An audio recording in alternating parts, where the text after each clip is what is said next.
Part, সাথে আমরা back পার্টটাও কিন্তু এমব্রয়ডারি ওয়ার্কের মধ্যে পাচ্ছি। সো ব্যাক পার্টের যে কাজটা আছে এটা কিন্তু খুব হালকা একটা ছিটা ছিটা কাজের মধ্যে থাকবে। সো এটা হচ্ছে আমার ব্যাক পার্টের ডিজাইনটা। এখন আমরা এই ড্রেসের কিছু সুন্দর প্যানেলগুলো দেখবো একটা একটা করে।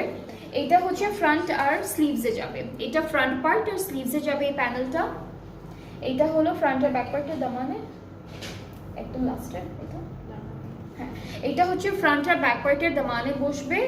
আর হচ্ছে এই ড্রেসটার সাথে আমরা খুব সুন্দর একটা সিল্ক দুপাট্টা পাচ্ছি। এক একটা সিল্কের ম্যাটেরিয়াল হচ্ছে এক এক রকম। সো এটা হচ্ছে খুব হ্যাঁ একটু একটু স্লিপারি সিল্কের মধ্যে। আগেরগুলো যেমন খুবই নরম একদম একদম লাইট ওয়েটেড ছিল, এটা একটু তার থেকে একটু ভারী বাট একদম লাইট ওয়েটেডের মধ্যে আছে। সো এটা হচ্ছে মানে দুপাট্টা সিল্কের উপরে অল ওভার ডিজিটাল প্রিন্ট করা, ট্রাউজারটা হচ্ছে বটল গ্রিন কালারের মধ্যে থাকছে। অ্যান্ড